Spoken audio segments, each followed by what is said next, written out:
গেরুয়া রঙের পোশাকে স্বামী বিবেকানন্দের মূর্তির সামনেই ধ্যানে মগ্ন ভারতের প্রধানমন্ত্রী নরেন্দ্র মোদী। পূর্ব পরিকল্পনা অনুযায়ী বৃহস্পতিবার স্থানীয় সময় সন্ধ্যায় কন্যাকুমারীতে বিবেকানন্দ রক মেমোরিয়ালের ধ্যান মণ্ডপে ধ্যানে বসেন তিনি। 2 দিন মৌনব্রত করবেন। প্রায় 150 বছর আগে এখানেই ধ্যান করেছিলেন স্বামী বিবেকানন্দ। ধ্যান মণ্ডপ নামে পরিচিত কন্যাকুমারীর সেই বিবেকানন্দ রকেই এবার ধ্যানে বসেছেন মোদী। এ ছবি সামাজিক যোগাযোগ মাধ্যমে ছড়িয়ে পড়ার পর থেকে আলোচনার জন্ম দিয়েছে। নানা আলোচনা সমালোচনার মধ্য দিয়ে ভারতের লোকসভা নির্বাচনের প্রথম 6 দফা শেষ হয়েছে।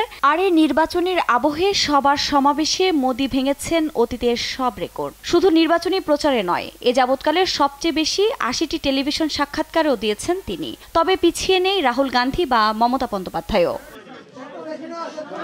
543 আসনের লোকসভায় কে কত আসন পেতে পারেন সে লড়াইয়ে প্রাণপণ চেষ্টা দেখা গেছে বিশ্বের বৃহত্তম ভোট উৎসবে। তবে সব ছাপিয়ে আন্তর্জাতিক গণমাধ্যমের আলোচনা এখন মোদীর ধ্যান। এর মধ্যেই বিরোধীদের তোপের মুখে পড়তে হয়েছে তাকে।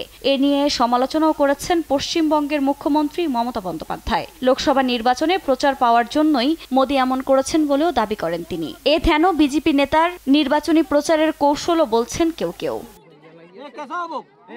নির্বাচন বিশ্লেষকরা মনে করছেন 400 আসনের টার্গেট নিয়ে তারা ভোটের আগে লড়াইয়ের ঘোষণা দিয়েছিলেন, আর সে অনুযায়ী প্রচারণাও চালিয়েছেন তারা। আফরিন মৌ, নিউজ ডেস্ক, দেশ টিভি।